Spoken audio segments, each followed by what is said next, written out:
I think if we can educate our kids well, then it's our best chance to have a better world. And why do we still believe that we're the same person? Grown, you've matured, but you still are the same person.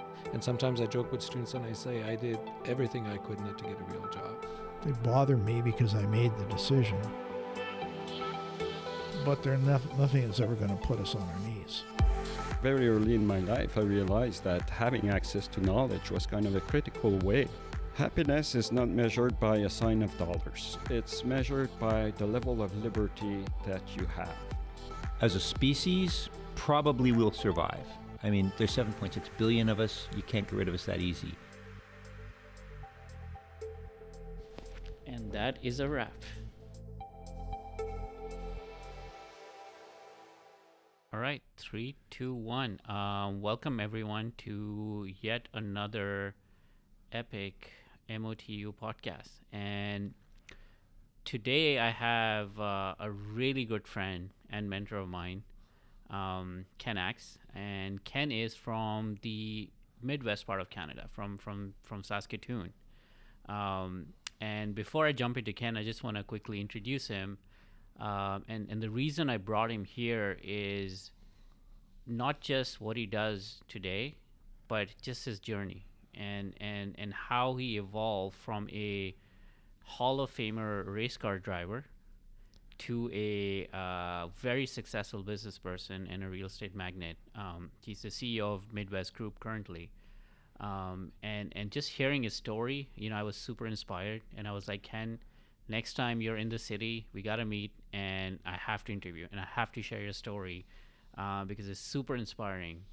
It's about struggle. It's about having nothing and then having everything.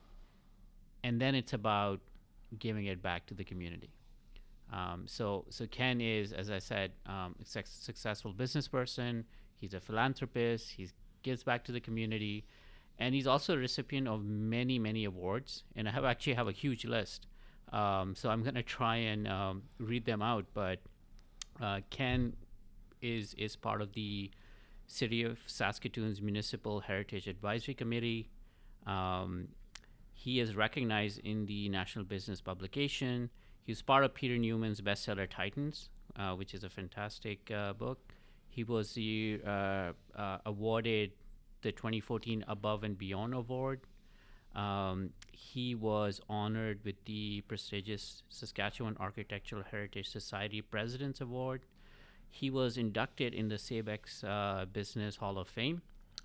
He was also this year's Ernst & Young Entrepreneur of the Year for Real Estate and Construction.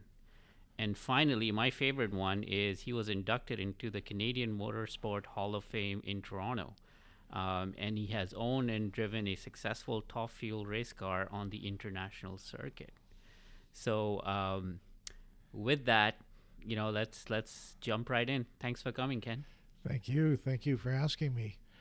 The credentials sound way better than I think they actually are, but well, I to be honest, I've only gone through like a quarter of the list. There's a lot more awards that are there. In fact, I believe, Ken, you have a documentary talking about your story as well. Yes, done by the NSBA in Saskatoon. Very flattering and very honored that they did it, and puts a little perspective on my work career. So, Ken, let's start with your personal story. Take us back even before your race car days, like when you were, in your 20s. What was your first job like, and how did that evolve into race car driving, and then eventually evolve into, your real estate empire and so on? Well, actually, if it goes way back, as a young kid in Saskatchewan, the horizons were not particularly big. Aspirations were not particularly big. My first job was working at a Dairy Queen. Wow. Then a friend got me a job working at a paper factory, cutting paper. And this was all before I was 15.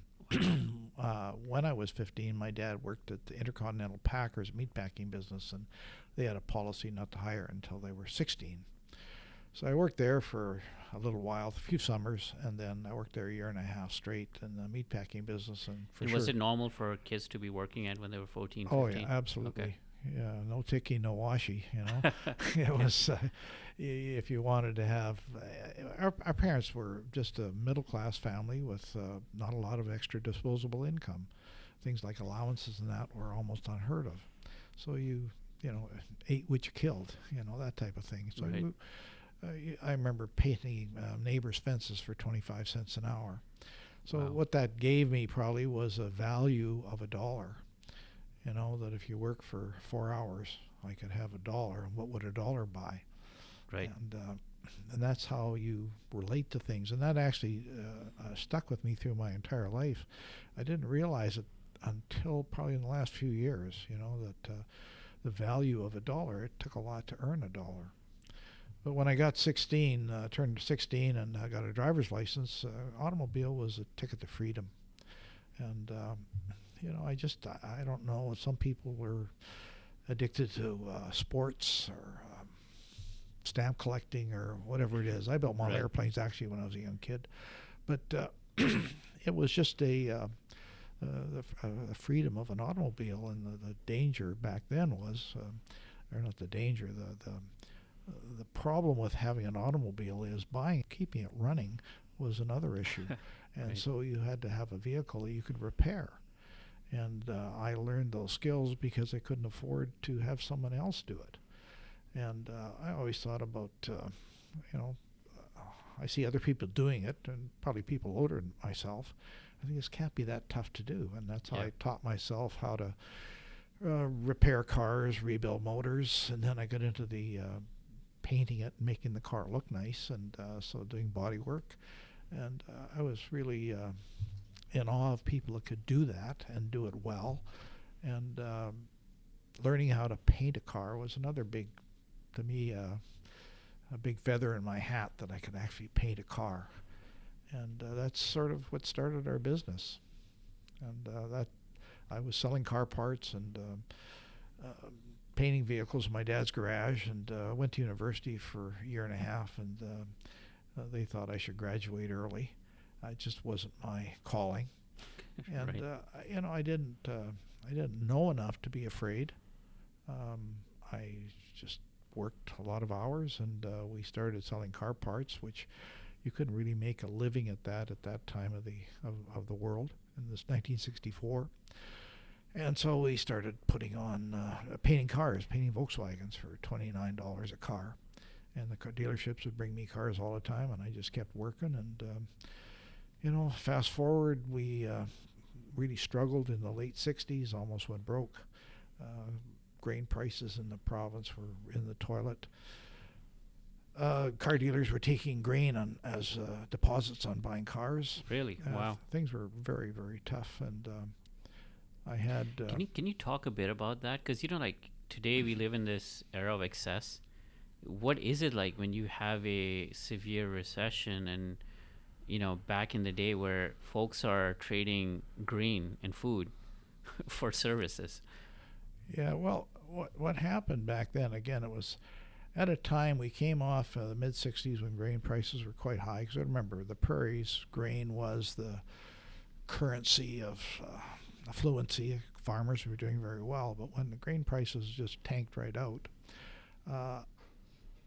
the economy followed it. And anybody with any debt at that time had difficulty surviving. And I remember waking up more than one morning without a car in the shop and not a customer coming through the door. And I'm out there driving around beating on guys' doors. Hey, I need some work. And we got a little bit here and there, but just barely enough to keep going. And I can remember this fairly well. It was the Sunday before Christmas, 1969. I got a friend of mine phone me and said, did you hear that Dominion Motors went bankrupt? They were one of my biggest customers, Ford dealer. Wow. Oh, this doesn't sound good. So, you know, we just kept plugging away, and it was getting pretty dicey. The thing that made us survive that era, looking back in hindsight, the banks would never lend me any money. So we were always funding all of our work on cash flow. So not much cash flow meant you didn't do as much work because you just didn't have the money. So in January of that year, Ford Motor Credit came into Saskatoon, and a fellow walked into my shop one day and said, "Hey, do you want to paint some repossessed cars?" And that went on for 3 years. And the Ford Credit saved my bacon. And then Trudeau came along and inflation went rapid. Wait, this is the older Trudeau, right? Yes, Yeah, yes, there you go. Pierre. Just for folks to know. Yeah, actually got to be careful. This goes back into the 70s. So I remember my lawyer at the time, because I was always giving him a bad time about being a liberal. And he says, "Well, don't complain. You've done quite well under inflation," Yeah. which is true. Yeah. But inflation did get away on us. And for folks who are trying to figure out, the Midwest is usually very more conservative than liberal, so that tends to be the spectrum for good reasons too, which we'll discuss. But yeah. Yeah, so, we went through the 70s riding a pretty big wave. And, one of my fantasies was to own real estate. The thought was you stuck a letter opener into an envelope and you pulled a check out every month, and that was how it was. Well, got schooled pretty fast on that. Yeah. Just backing up a little bit, I'm thinking back in the 60s, I bought an old bottling factory for almost no money. It was abandoned, and my dad helped me with that. We rebuilt the building, put our store in it, put our paint shop in it, and I built an apartment upstairs that we lived in for a few years. And it seems like you always had this entrepreneurial spirit within you. You and your dad decided to start a car painting company, and then you just bought a abandoned bottling company. What led to that? Like, why did you decide to just buy that all of a sudden? And well, it wasn't kind of all of a sudden. My dad, first of all, he was a Hungarian immigrant. Okay. He was sort of the naysayer of everything, but also very supportive. European love, hard love. Didn't know how to say it, But I just didn't like the idea of paying rent, and buildings were relatively cheap at that time because in the mid-'60s things were getting pretty bad there. So we did that. Another fellow that actually worked with my dad at the meatpacking plant, another immigrant. My dad wanted to buy an apartment because it seemed like that was a good investment. And I didn't have any money. And my dad talked to this guy's name was Steve Prima.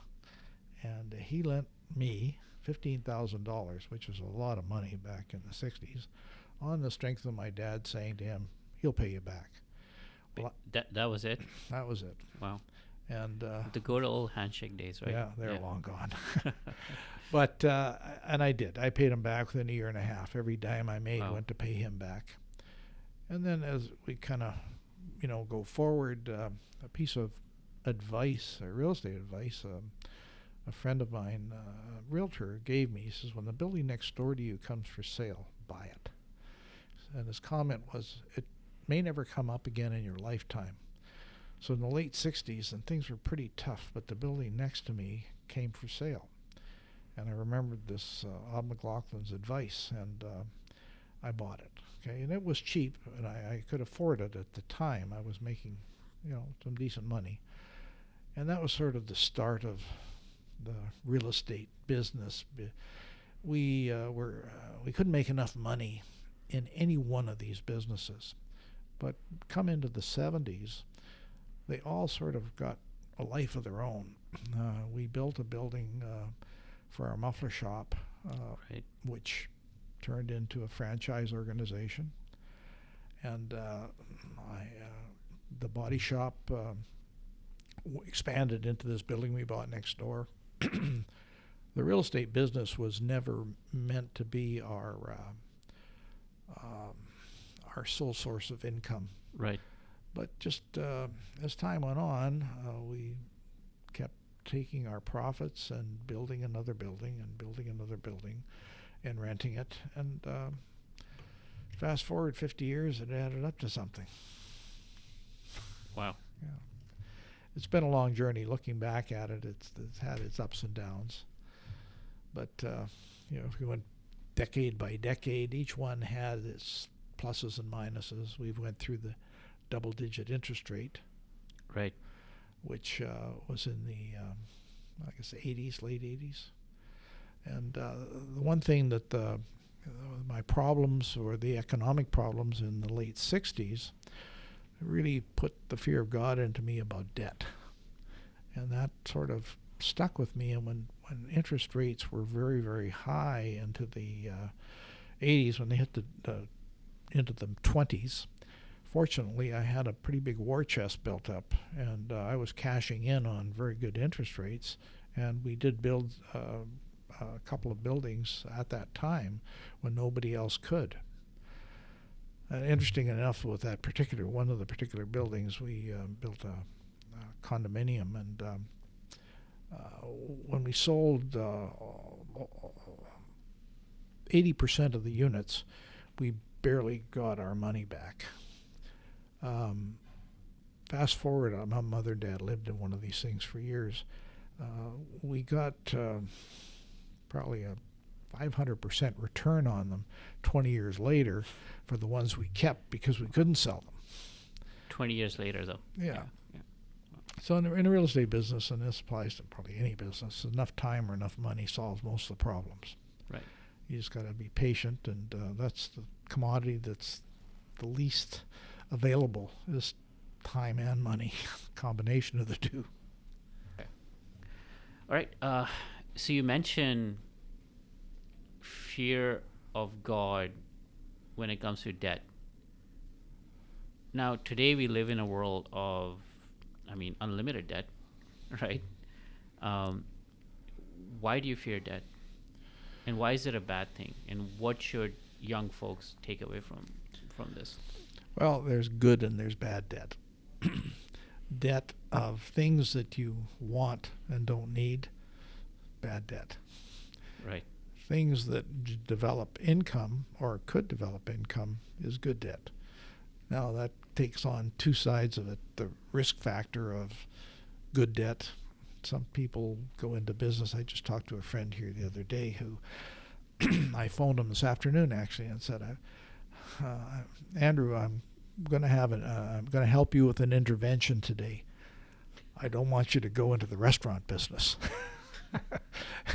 I said, well, it could be profitable. Well, they've got a pretty high mortality rate.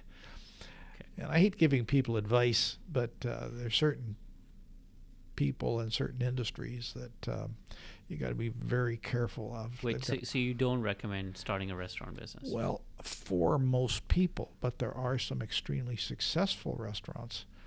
But I call it the left-handed magic. Nobody knows why they're successful. Interesting. It's a combination of right time, right place, right operator, right food, right, and nobody can quantify it. Right. So what are successful businesses to take debt for? I assume real estate is one of them. Well, the real estate back in the 50s, 60s, I was doing a project up in Edmonton in the late mid-90s, I guess. And I would drive to Edmonton, and take me 5 hours door to door. So I leave Edmonton at 8 o'clock at night, and I'd arrive home at 1 in the morning, almost to the minute. And I'd be listening to CBC radio, and there was a fellow on the radio saying, there's this program on, they were going to say, there's a fellow in Toronto that's extremely successful, and he's going to give you his secret to success. And so you listen to this whole program.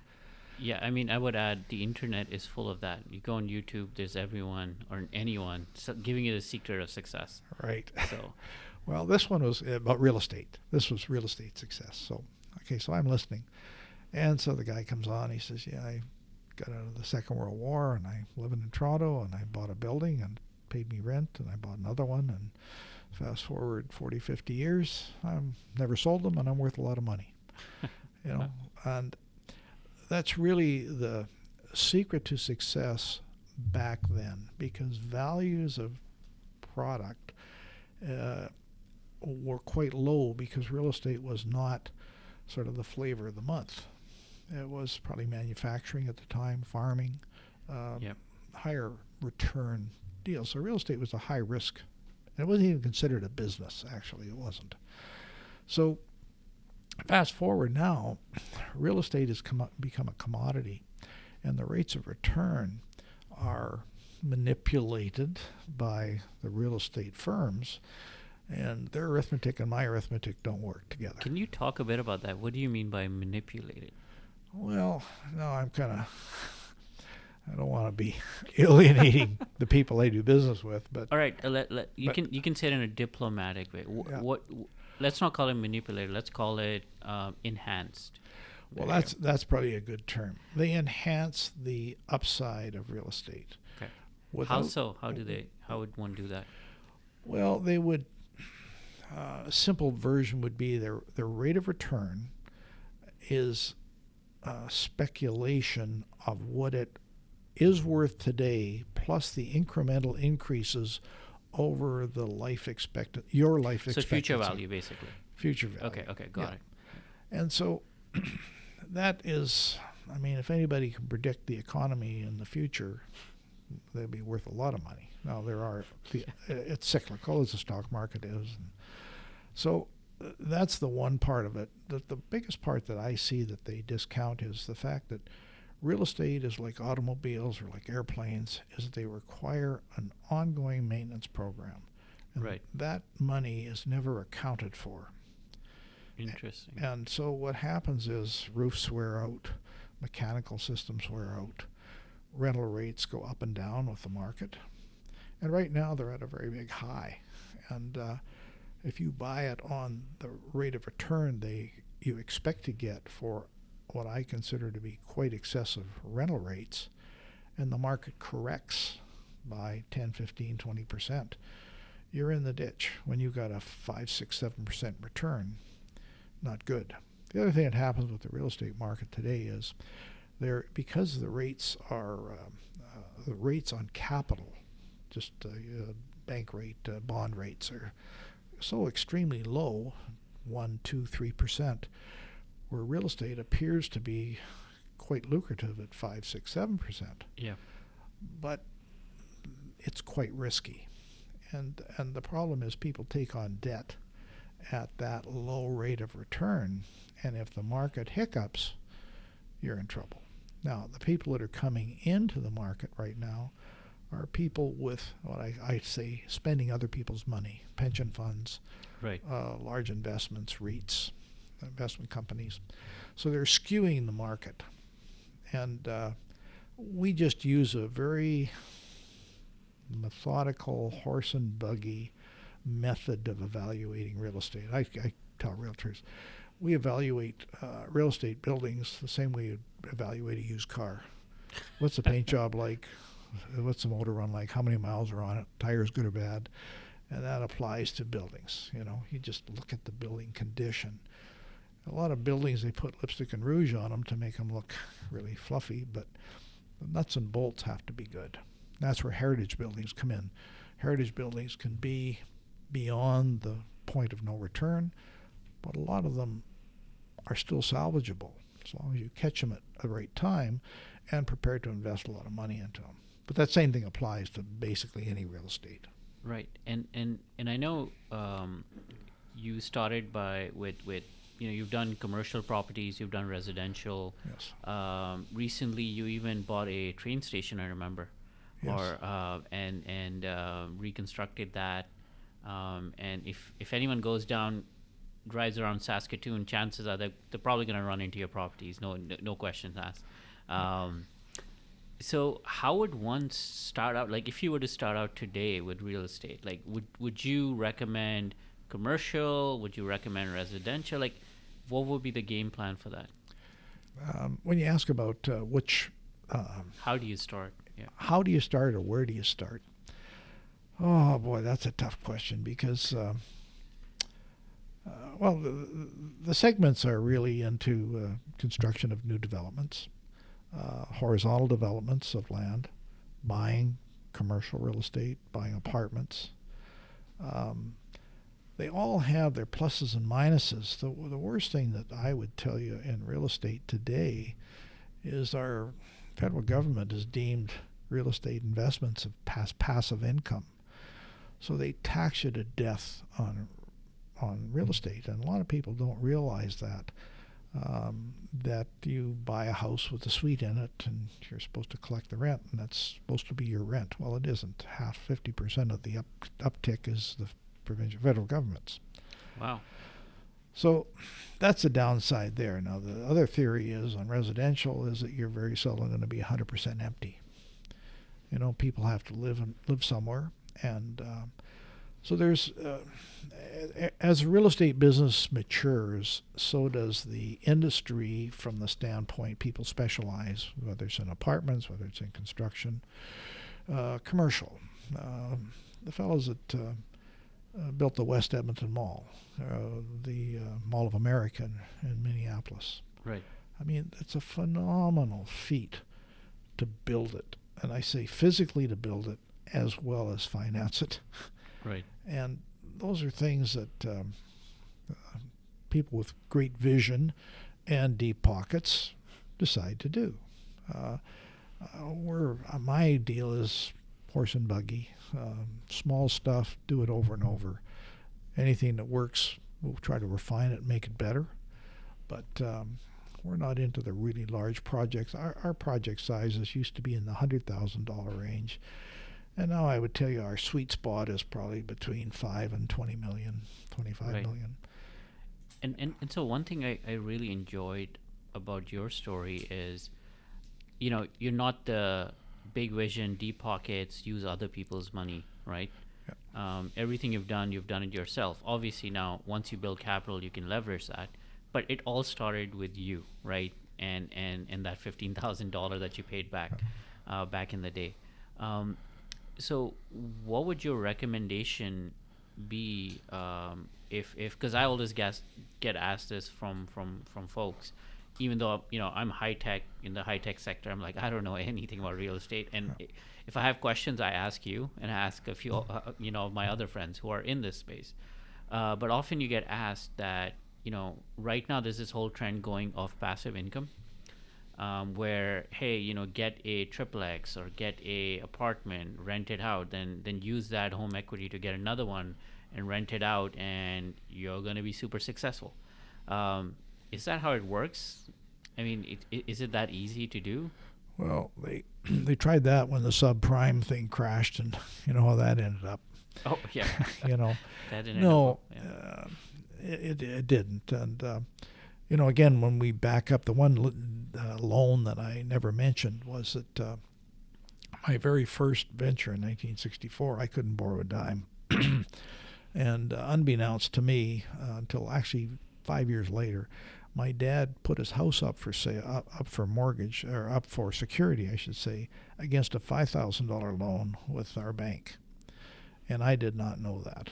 Now, he did well in that loan over the years, you know, just meaning I looked after the family because he looked after me at a time when I couldn't help myself. And the real interesting part of that was we never got along particularly well. He was a good, old, hard European guy. But the value that he provided that I had no access to was the start of it. How Right. he had the confidence to put his house up for me to rent $5,000 is beyond me, because I just it just surprises me. And again, back in that era, and even today, if we borrow money, we're renting it. We don't own it. We have to pay it back. Right. You know, and one of the other things that I always keep in mind, we're kind of bouncing around here a little bit, but I tell everybody I have a partner in everything we do. It's Revenue Canada. You can't Right. forget that they are your partner. Right. And, you know, we got, back in the 60s, I was audited by Revenue Canada, and I had done a lot of stupid things out of mostly ignorance. And the auditor at that time was a guy by the name of Stan McDonald, and he says, you know, you got a pretty good business here. You should really get a good accountant. And honestly, that was some of the best advice that I had. And he put me in touch with an accounting firm. And accounting firms have been a good part of our success over the years. They've made a few mistakes, but you've got to make sure that you're not cheating the government or yourself, because for sure. it can come back and bite you in the ass. No, for sure. And I would say that extends to the high-tech sector as well, right? Like, two folks that, as a CEO of a tech company, good lawyers, good accountants, super valuable, and make sure they're good. And it's hard to find good ones, right? You think it's easy because everyone has a degree. No, that the CPA alone is not, or the CA alone is not the prerequisite for a good accountant. So I agree, and we've been fortunate over the years. We've had various accounting people and various lawyers, and you ferret out pretty fast the guys that are on your wavelength, and are reputable and do you want to bend the rules as far as you can, but don't get over the line. We can get to gray, but that's as far as we'd go. And we always know that, and we accept the fact that if, for whatever reason, some ruling went against us, then that's just how it is. That's just business. Can you talk about some of your interesting real estate projects, or the biggest horror story? Let's start with that. That was a complete shit show, and somehow you guys managed. Like, your worst case story, and then the best case one. Well, that's a good question. Probably one of the worst ones we've had. I say worst. I bought a building here 6-7 years ago that was in a reasonably good area in Saskatoon, but close to the hood. Main artery, good solid building. I had every reason to expect that we would be able to rent it.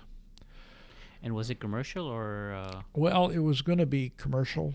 Okay. We were hoping for maybe medical use. We weren't sure. So we went and put lots of lipstick and rouge on it, rebuilt the whole building, new mechanical, new electrical, new. The building looks very good. Wow. And as we speak, I have not got an offer for a lease on that building. That's not quite right. I have one offer in play now for a small portion of it. Wow. For lease. And you invested in this 6-7 years ago. Correct. Wow. Ouch. Well, there's $3 or $4 million tied up, and operating costs maybe $100,000 plus a year for light heat and taxes and so on.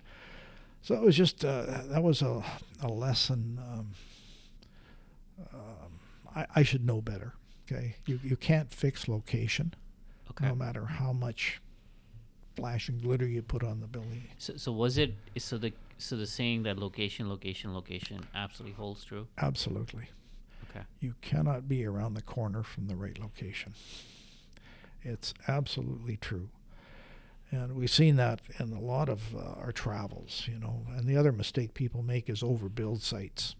If overbuild sites? Let's just say you have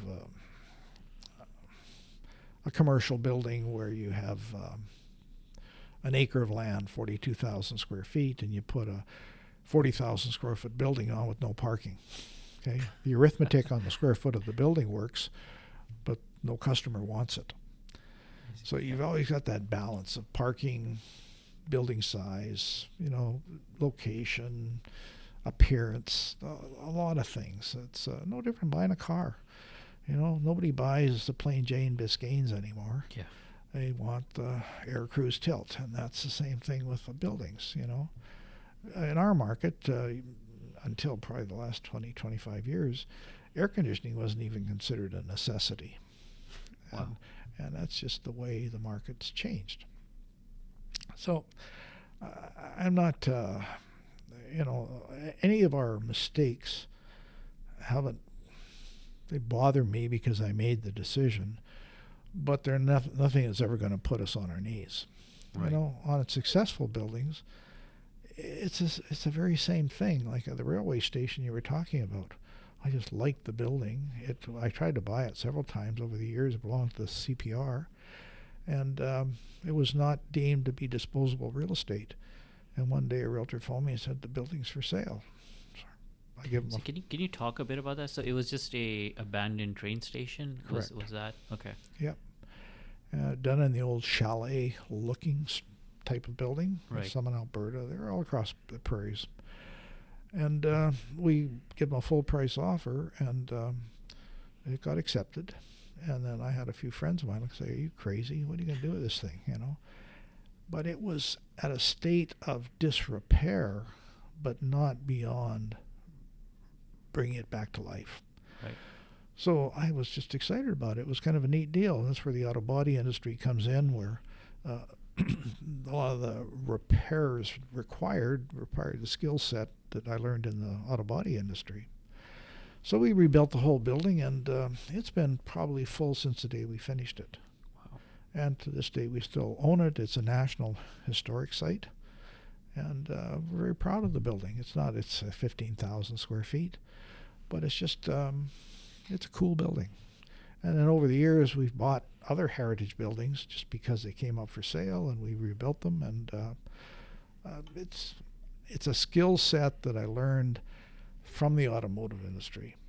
And a lot of people wouldn't touch these buildings because you can't hire out that skill set. You either have it or you don't.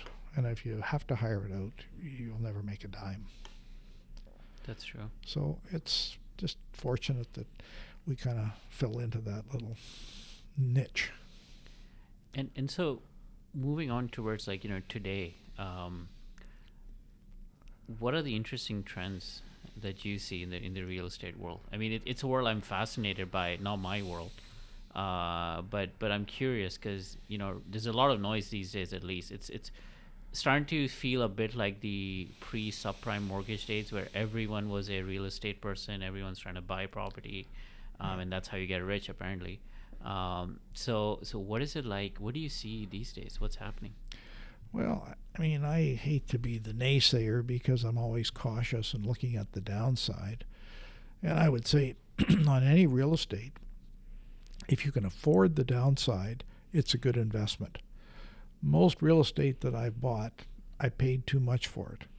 It turned out to be a good deal in hindsight. See, because you're not looking at the future value. Interesting.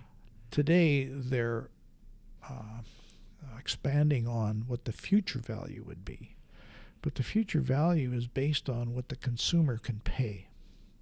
And that's where the danger comes in. So now we're into a combination of inflation, what the consumer price index is doing, the ability of the consumer to pay for the goods or services. And I mean, I can't remember the numbers. They just announced it here not too long ago that the average person is $200 short of being broke at the end of every month in Canada. Wow. Pretty fine line. So, I don't know where the end of it is. And obviously things are going to keep going up, but at what rate? And is there going to be corrections and cycles? Absolutely. So this is something that's it's pervasive in the U.S. For sure, but we're starting to see this happening in not just large cities in Canada like Vancouver, Toronto. Forget about it. You cannot buy a house. Montreal, we're seeing that right now. Right, prices are increasing, and it's starting to become more and more pervasive. Some people speculate due to lower interest rate, money has to go somewhere and be invested in. When you add that plus, your data point around how much folks can afford, would you still recommend, should people buy a house? That's a tough question. My mother comes from Montreal, and their family lived in a flat their entire lives. Her Right. parents did also. And that was a normal lifestyle, living in a flat. You pay your rent, that's the end of it. I don't know what to say on that. I mean, the other thing that really affects where you live is family. If you want a backyard and a fence, you're forced into suburbia. So now you've got the additional costs of commuting. Right. It's much more intense in New York, Boston, Montreal, Toronto. where we are in Western Canada, and I say this is generally in Western Canada, a very long commute is probably half an hour. And most people would get to work 15, 20 minutes at max. So it has a whole different dynamic here, where I say here in Montreal or in Toronto, where travel time is a huge part of your life. And so if you work and live in downtown Montreal, that dictates your lifestyle. And if you have young family, I'm not familiar with how that works. People live their entire lives in downtown New York and bring up families and do all these things, but it's just a different lifestyle. I've never experienced that, but I'm curious to know how people survive doing that. Yeah, no, I mean, it's paycheck to paycheck, right? Often, buying the house, forget about it. It's more around where the rent is affordable. Correct. And then, look, right now the economy is more or less good. So folks have jobs. And it's a discussion, I often have with other like, business owners and entrepreneurs and so on, which is around what happens when the economy goes bad and what happens, decades, probably like 5 to 10 years from now when you have more and more automation coming in. And then, so there's a whole, list of disruptions that are going to happen. I see it because I'm in the tech world. I live it, and we see it every day. So very curious to see how that's gonna shape society. So well, if you look at the West Coast and San Francisco, which you're familiar with, the cost to live in downtown San Francisco is prohibitive. Oh yeah. So you're forced into the suburbs and you commute, and the traffic becomes an issue. LA is similar. Where I'm more familiar with is Lower Mainland of BC, and we had a horrendous influx of immigrants, which brought a lot of money into the Lower Mainland. It's buttoned up against the mountains. There's not a lot of land. People were selling houses they bought for $50,000 in the 50s for umpteen millions of dollars. They take their money, they move into Kelowna or into the interior of BC, and they're retired, and there's lots of money floating around. That'll kind of come to an end. I think it's slowing down dramatically. It changes the face of the city. You have absentee owners that 50% of the downtown Vancouver apartments are owned by people offshore. And the same thing in San Francisco. I was there a few weeks ago, and I'm looking at a lot of these downtown buildings at night, and there are not too many lights on. No, So it's just different. Honestly, I hate to even speculate because I just have no knowledge base to know where is it going. I remember when Donald Trump got elected and the stock market was under 1,900, the Dow, and they're saying, and it pooped up to just over 2,000. I remember all the pundits saying, well, it'll never stay there. It's not possible. And here we are. It's crazy. Well, here we are approaching 3,000. Yeah. So I don't know. I mean, the whole trade war issue, they're forcing, and I say forcing, Trump is forcing people to come back and deal in the U.S., and that's helping the economy. So I don't know. It's like a Rubik's Cube. Right. It's very, very difficult. There's more than one answer. Do you feel that in cities like Vancouver and maybe in SF and so on, having things like rent control and so on, is that an effective solution? Is legislation an effective solution? Absolutely not. Here's what happens. We've experienced this firsthand in Saskatchewan, where we were the communist country or communist province of the Canada. Socialism was running rampant. Everything was going to be looked after by the government. And to be fair, Medicare started. We're the birth of Medicare. And honestly, for the flaws that it does have, it's probably a pretty good system. One of the few. Yeah. They did institute rent controls in our province. And the deal was they established a base rent, and it was the 70s, I guess. And they would allow you to have, and they had a rentalsman. So you were allowed to have a percentage increase based on inflation or consumer price index, I can't remember which. So this went along fine, where rent started off at $400, $450 a month for a two-bedroom apartment. But as inflation took hold, the rents you were allowed to charge were in excess of what the consumer could afford to pay. So the rent control board basically got dissolved into the ombudsman, who just sort of arbitrated whether you could have a dog in your apartment or not, or those type of things. Right. So it just doesn't work. If you want to see socialism at its best, go to Cuba. Yeah, I've been there several times. Yeah. It is just an unbelievable catastrophe of what Castro did to the Cuban people, to that country. So how do you think we could resolve this situation of where in a city like Vancouver or Toronto, and this applies to majority of the big cities in the U.S., you have more and more inability to afford housing for citizens who are from that city. That's their day-to-day life. And then more and more influx, like New York is a prime example of that, Manhattan especially, right? Every apartment, folks are spending $10-20 million because they see it as an investment, right? Especially folks from China, right? Vancouver is a great case as well. A lot of Chinese money is coming in, and they're not living there, they're not staying there. They see it as a hedge against their situation, locally in China. So what do you see is a good resolution? If it's not legislation, then what can we do potentially, or what can citizens do to have a good quality of life? Well, I mean, that's a $64,000 question. Is it, if you're a believer in the free market, it self-corrects with a certain degree of pain. Yeah. It isn't just you don't get the sugar pill, you got to suck on a few sour grapes.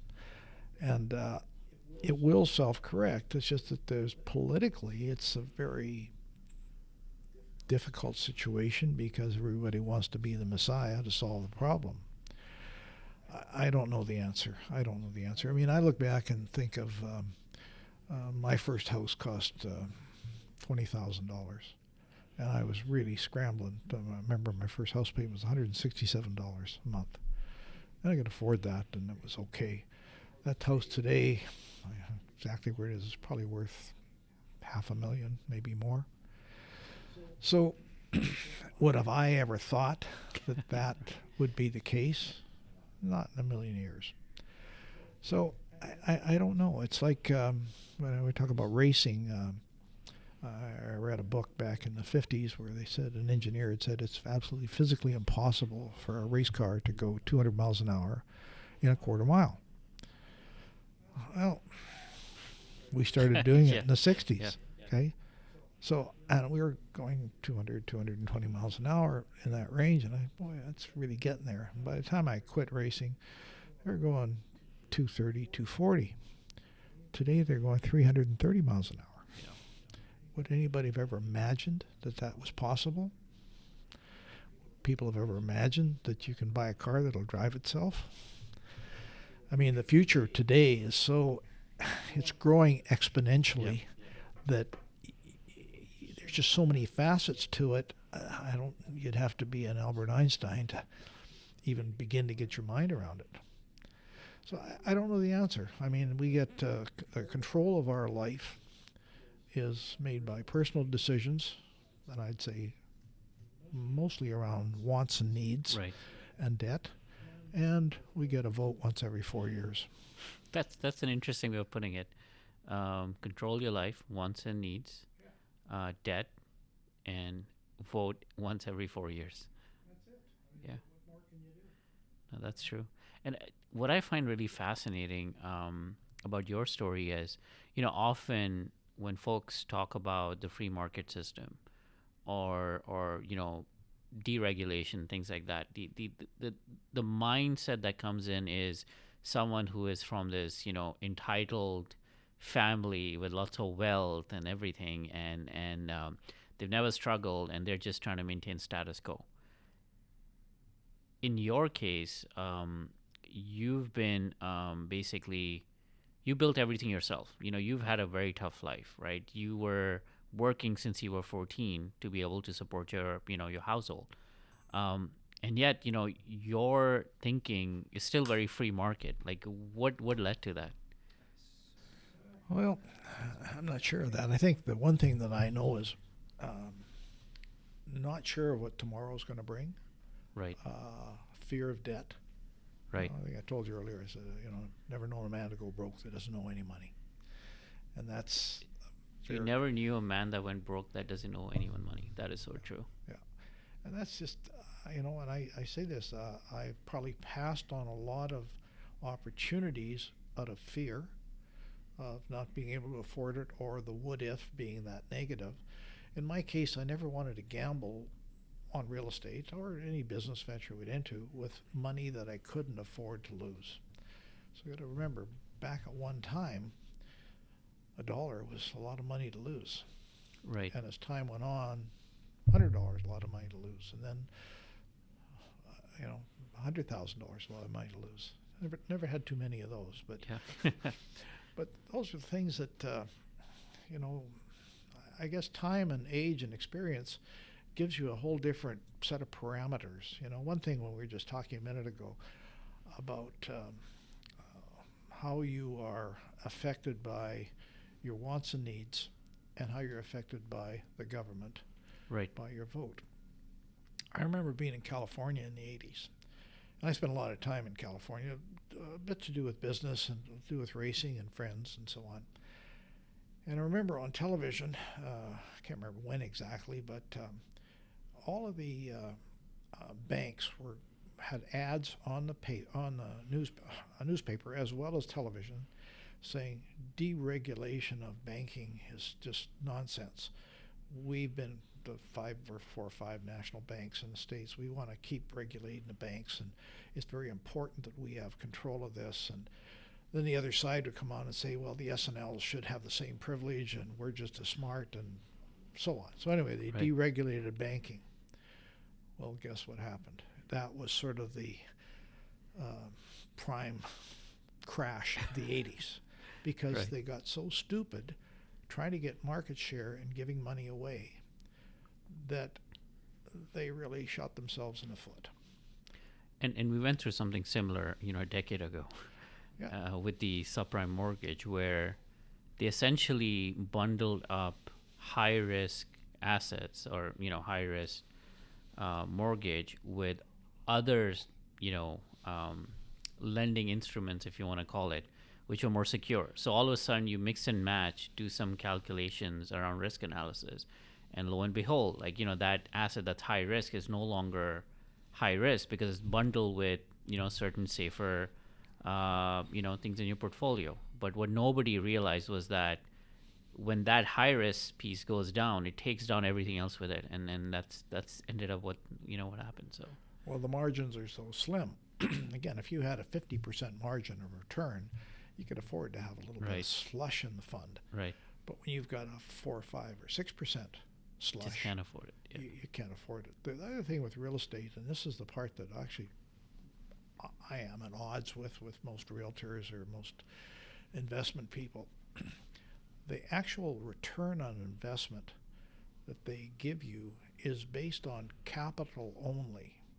They don't take into account the operating costs, because the operating costs are always understated, for the most part. And I say understated, they can be intentionally or they can be just out of ignorance. The fact that there's an ongoing maintenance on a roof, on a mechanical system, on windows, take your pick, and vacancies. Taxes can get out of hand. I'll tell you, in our province, something that's really interesting is that we have a home in, bouncing around here, we have a home in California, and there was a water crisis in California, okay? And there has been, there still is. And my water bill runs about $50 a month, okay? In Saskatoon, my water bill in the summertime runs into the $700 or $800 mark, because water, and it isn't just the cost Canada? in Canada. Wow. But it isn't just water. What it is that the water portion of it, let's just say it's $800, okay? The water portion of it is less than $400. The other is taxes and infrastructure charges to rebuild the system. I see. So none of those things are taken into account, and those costs are being passed on to whether it's residential or commercial tenants they're not aware of when they bought that building. So again, there's a few things you mentioned that I thought were very insightful, right? You mentioned debt and the fear of debt.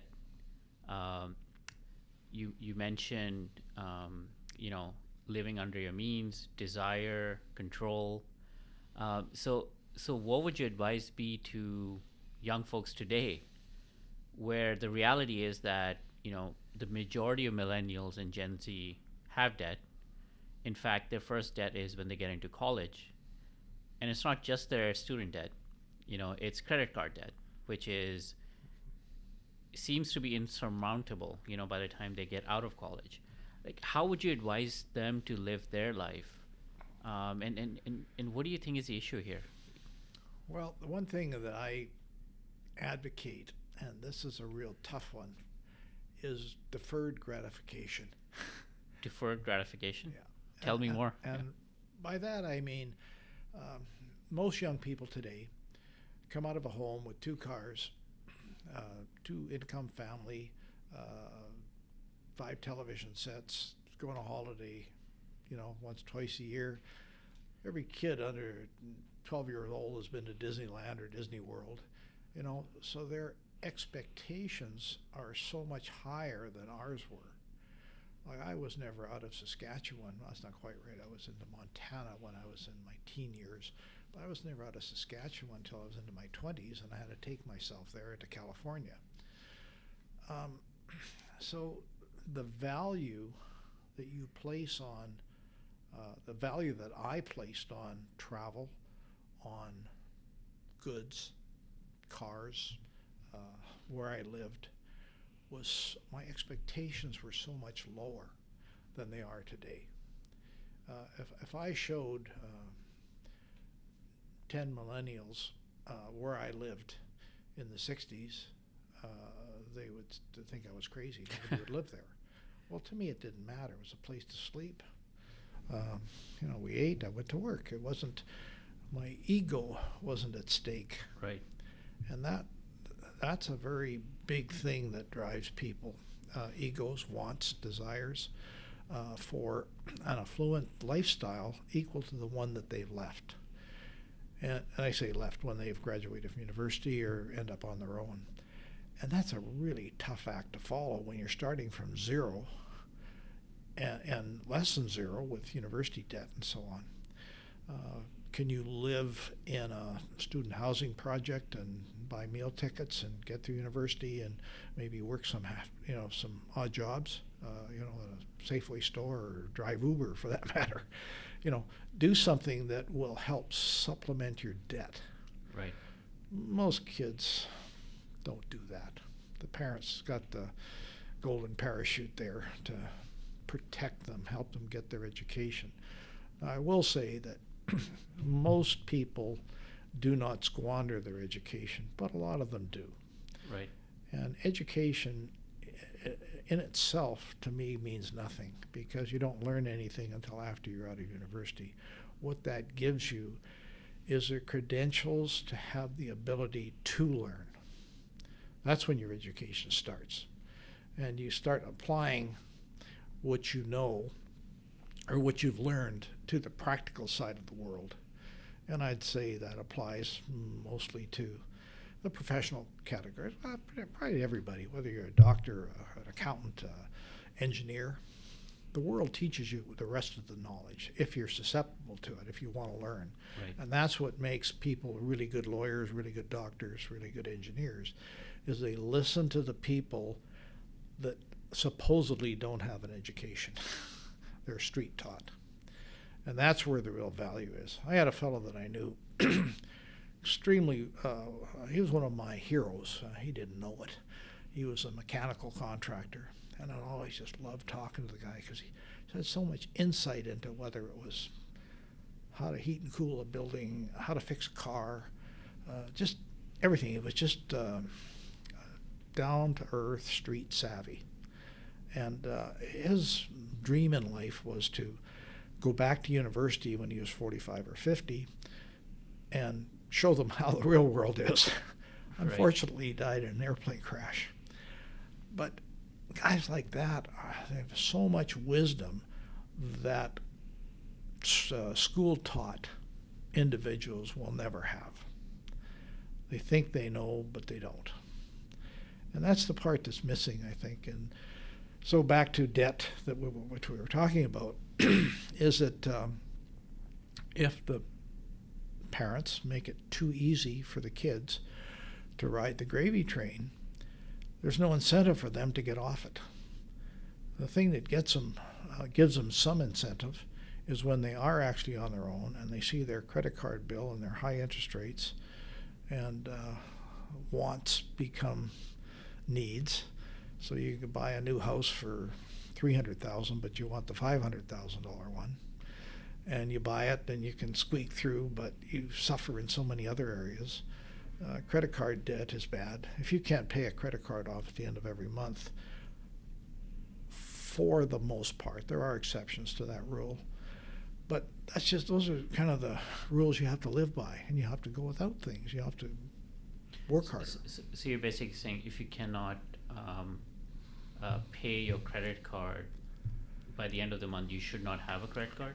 No, I think a credit card in this day and age is a necessity, but it's if it's abused, that can dig a pretty deep hole for you. I mean, credit card, the eighth wonder of the world is compound interest. That's true, yeah. And credit cards can dig a pretty big hole pretty fast, and there's so many available. You have to manage your financial life the same way your personal life is part of the whole. It's not simple anymore. Right. So step one is, control your debt and live under your means. And it's hard. It's not easy because everyone has a lifestyle right now. And the funny thing is, part of this, why this happens, is also the age, right? Because it's at that age you're signaling. And in evolutionary psychology, we call it Zahavian signaling, which is when you're signaling to a mate, you want to spend, in a frivolous manner to show that you have wealth, right? Like Zahavian signal would be a reason why someone who is very wealthy will buy a car that has no value. That has no utility, but it's worth a lot of money. It's sort of a signaling to the rest of society that, hey, I can actually waste resources. And most humans do that. We don't realize that. That's just how our social construct works. And the best part is that marketers understand that, right? And so going after that demographic when, your hormones are high, the need to reproduce is high, but the bank balance is not that high, right? So out comes, as you said, the eighth wonder of the world, compound interest, but interest in terms of credit the other way around. And then you have a very interesting cocktail or a very interesting situation. But that being said, I think more and more what I see, especially from millennial and Gen Z, is the awareness as well, right? Like, yes, it may not be the most fiscally disciplined generation, but certainly is a very empathetic one, right? They care, and we care about global issues like climate change, about recycling, health. All of these things, are important, which is great, right? It wasn't there in the previous generation or as much. So let's say step one, is about controlling debt, living under our means. What would your advice be for step two? So now, let's say a young person wants to start their business and they want to get into real estate, and I'm gonna transport you back. See, today you are now 23 years old, right? In 2019, and you're gonna start and build your real estate empire. What would you do first this game? And See, I would. The difference today. First of all, I have the luxury, and I call it a luxury, of being brought up in Saskatchewan, okay, where all the things you just mentioned, big car, big cigar, showing what you've done, is exactly the opposite of what happens in Saskatchewan. If you're successful, you don't want people to know it.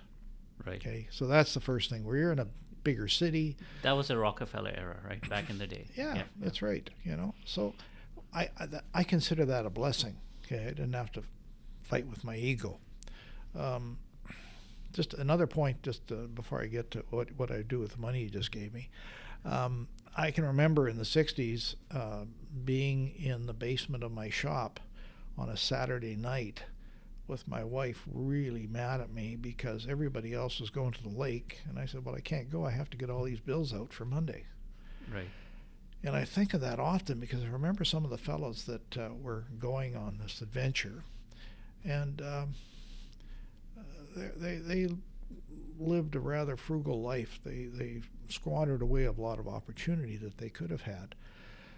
And hey, they were happy with it, and I was happy with the decisions that I made. And my return came years later. I didn't realize that because I couldn't look into the future, So back to your question about money. You've got to create goods or services, right, to have value. So if I was given $10,000, what I would probably do is go out and buy some tools to be a carpenter, to be a painter, to be a cement finisher, and be the best one around and get a reputation for doing that. To be better than the next guy is you just got to be 10% better because it shows up right, in huge increments.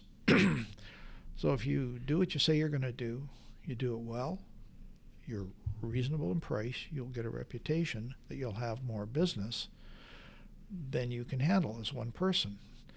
Now the rub comes. So you bring somebody else on to work with you, and your productivity gets cut in half. So you've got to work twice as hard and make sure the person that you've brought on right, is at least half as good as you are. right. So it's a bit of a cycle. And, I look at these people that build, like yourself, multi-million-dollar companies, and you attract people on a whole different mindset and a whole different part of their life, a whole different educational background. The people I work with, for the most part, are blue-collar workers, tradespeople. And I say that that's how I've built my wealth. I've just worked harder than them, longer than them, and I've done okay. But then I've been fortunate enough to bring people internally in the office that are way smarter than I am, that run the accounting, the other part of the business.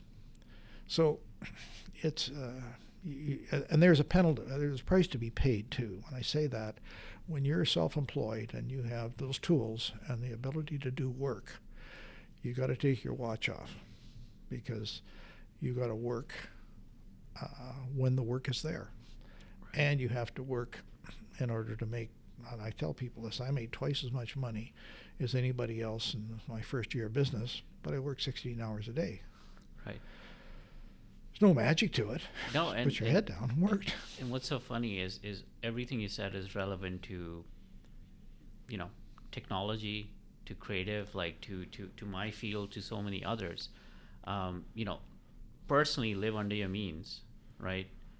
Take debt seriously. Step 2, to create real actual wealth, you have to be an owner in something, right? Whether it's emotionally. Emotionally, but I would say even more importantly, in an actual business, right? So either you have stock or an equity or some stake in a business, and that's really important, for long-term wealth generation, right? Like income alone isn't sufficient in today. So I think I thought that was a good point. Number 3 is all about people. At the end of the day, the world is too complex.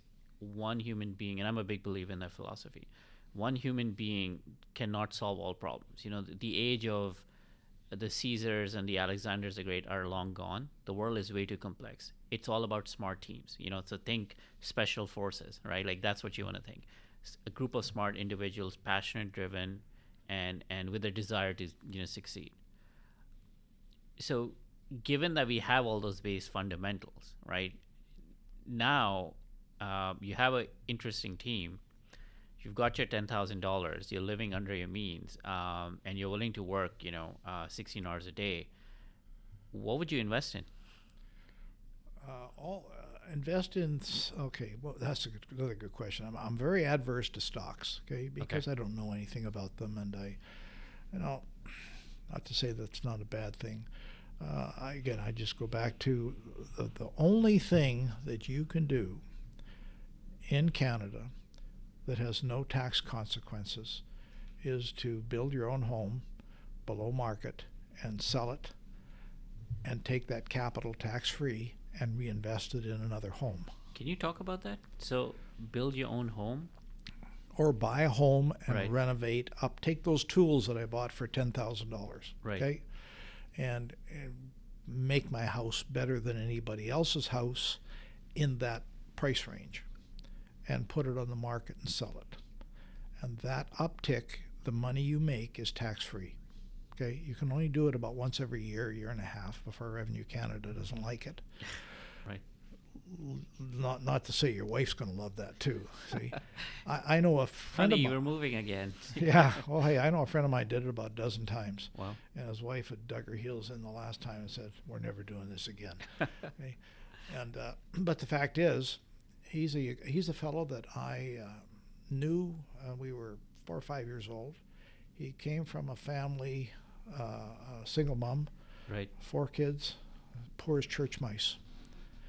Every one of the boys is extremely successful. And this fellow thinks out of the box, worked incredibly hard, Right. and grew his wealth initially by doing just what I suggested. Now, since then, because he's a very smart guy and thinking out of the box, he's done extremely well in real estate beyond that. So, I mean, that's the only thing that I know. Right. If you're a younger person who is can come up with an app that is in demand today, that's another thing you could do. I mean, I know people that are going crazy over Bitcoin. Okay, I don't understand it. You and I talked a little bit about that, but you got to understand what you're doing. You got to have a deep understanding of it. If I get a hot tip on something, I know for sure I'm not the last person to get it, but probably the second last. You just don't That's true. stumble into those Yeah, things, yeah. So you've got to do your homework. You've got to have a gut feel. You've got to have some knowledge in the field. So yeah, I think that connects well with part 4 or step 4, which is domain expertise, right? Like everybody needs to find their niche. In your case, it's real estate, and you had a really interesting feedback around getting your first house and flipping that. I didn't know that, so I learned something new, which is interesting. I know a fellow that was he looked like Grizzly Adams. Okay, he had a beard, tall guy, plumber. Okay, the guy would, if he would come into your home to do a job, you'd kind of look at him a little funny. Nice guy, personable as hell. An average plumber would rough in a home a couple of days, and I talk a starter home, rough in the plumbing on a new home. This guy would do it in 3 hours. Wow. Okay? It's because he was smart. He knew every shortcut, he did a good job, but he had that savvy.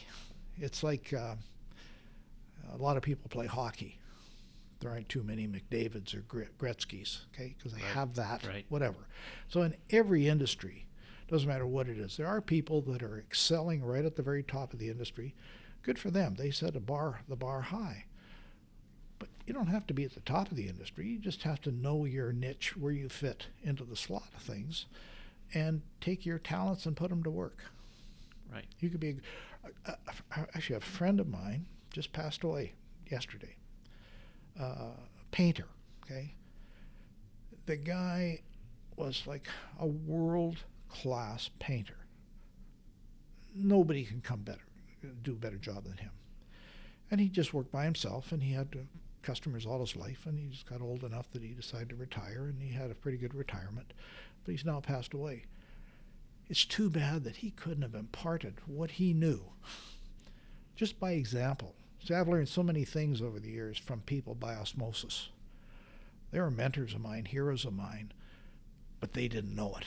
And I was too stupid to tell them. Right. Or too shy. I just was all ears, just sucking in the knowledge. And it applies to everything, whether it's automotive, painting cars, the stock market, real estate.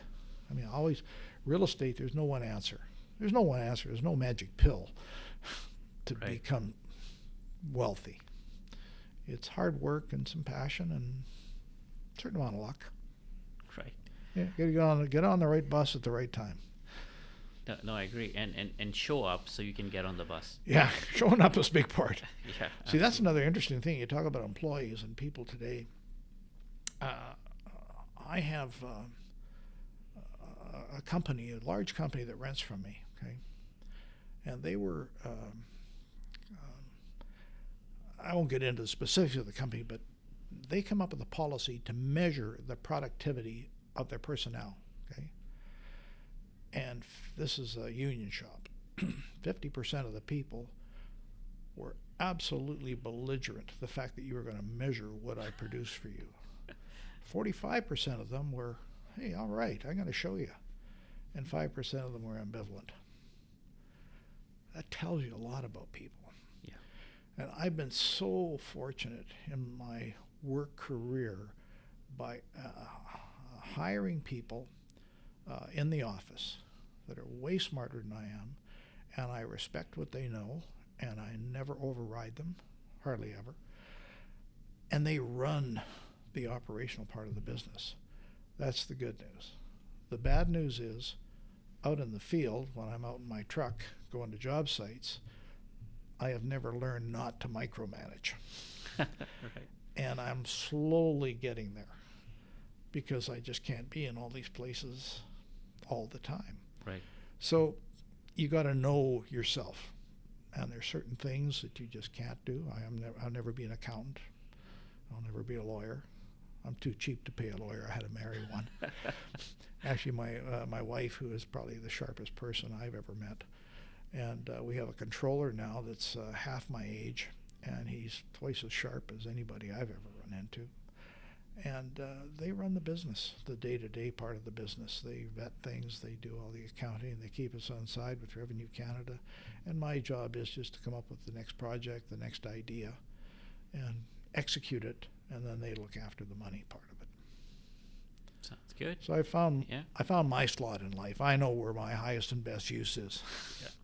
No, and on that note, thank you for the invaluable insight, and I want to quickly summarize, because we spoke about sort of the recipe to success, right? And we broke it down to, I believe, 5 or 6 parts, where part 1 was live under your means and be fearful of debt, right? And making sure you save, right, before you spend. That's really important. And after that, we looked at what it takes to build a successful business, right, regardless of what sector you're in. And it's all about people, passion, putting in the hours, the usual. There's no secret recipe, right? That's right. And finally, on domain expertise, which is whatever you're doing, be the best at it and learn. Yep. And whether you're, as you mentioned, whether you're a painter or a construction worker or a real estate, magnate, or in the high-tech industry or in the filmmaking industry, it doesn't matter. The same values and the same principles apply. Yeah. Well, the one thing that when you talked about valuing yourself and your ability to spend money, my dad lived to 82. I'm going on 78 now, and I think I probably got a few more miles in him than him, but he was saving. 78 is the new 48. I hope so. There you go. Yeah. That's the new currency. Yeah. But and my generation and me personally, I never learned to spend money on myself. I just didn't. until the last few years, last probably 10, 15 years. But I had a real aha moment here a couple of years ago where a good friend of mine was really got on my butt about I was going to make a fairly major expenditure. And he said to me, "Are you crazy?" He says, "You've worked all your life. You're not spending your money. You're spending the next generation's money." For whatever reason, it just sunk in. Geez, he's right. So I went and bought myself a jet. It's a nice jet too. Yeah, I've seen it. Yeah. but it's all part of, I never felt I deserved it. I couldn't justify it. But the fact is I could now. Right. Before it would be ego. Yeah. I use it as a tool. It's not like, oh, let's jump in the plane and go for a ride. We do that occasionally, but it's a tool, another tool that gives me some excitement about work. Yeah. There's a time when I got excited about troweling concrete. Not so much anymore. See, the thing is that you're not doing what we call signaling. You've earned it. There's a difference between signaling and status, and a difference between earning and wealth. And you're playing the wealth game. You're not playing the status game, which is very important. I want to keep growing our company so the next generation has, and the things that the trusts and so on that we'll start to have the money I've earned go to not necessarily just family, but going to philanthropic endeavors. And can you quickly talk a bit about that? I know you love giving, and you're mentoring so many entrepreneurs in Saskatoon and the Midwest area. Can you talk a bit about some of the work that you're passionate about? Well, I'm not that passionate about giving up money. That's a newfound, because again, you realize that, hey, it's okay. I do have some very deals close to my heart, mostly do with sports. Yeah. My wife's case due to animals and so on. But as far as I believe you're building an animal shelter. Yes. Soon, right? And yes. that's something you really love. So. Yeah, well, it's a big part of my wife's thing, and I have a lot of empathy towards animals, and they're one of the few creatures on this earth that are at the mercy of us. Right. Inevitably, all people have the ability to make decisions, but there's circumstances that make their decisions very difficult to make. Right. But the fact is, animals don't have that choice. Yeah. And so we're their caretaker, and they give back in spades. So it's funny with the terrorist that just got shot or blew himself up here this past couple of days. And my wife and I are watching the TV and said the dog got hurt. Okay, well, she was just incensed. What happened to the dog? And it took till the next day to say he's okay. Right. So that's that's part of the journey. But I have certain things that really hit the hot spots for me, and it's always to do with children, underprivileged kids. Right. There's an outfit in Saskatoon. I can't think of what it's called now. I keep going to say Site One, but at any rate, an individual company runs this organization. I had no idea it was around. They've run it for years and years now. And what they do is they run it themselves, and they were on radio here a couple of years ago, and any kid in school needs a backpack, needs a pair of gloves, needs a hockey stick, a pair of skates, anything, a team trip, the teacher or their minister would go to these folks and say, somebody needs a set of glasses. They really can't afford it in that. Okay, wow. So what they do is send them over, get the glasses.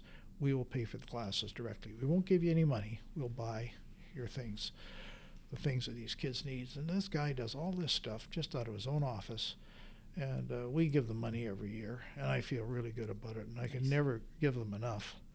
But, it's just they have empathy to the society around them. And I can tell you that the founder of this company started with nothing and has value in all of these things, or has a tremendous empathy for the people that he helps. And he's done it out of the goodness of his heart. Right. He charged $0 to administer it. Wow. There's no cost for anything. and it's a feel-good thing. I support a lot of sports teams. Always little kids, things that I get to be a real wimp about a lot of this stuff, you know. Yeah, no, and I think on that note, it's a good way to close our interview. Ken, you're a real inspiration. You've lived a tough life. You've earned, your success, and you're still fighting all the way through. And what I love is that you deeply care about the community, about other kids who've, gone through a tough life and giving back. Also to animals. I love that project as well. So thank you so much, Ken. And it was a pleasure.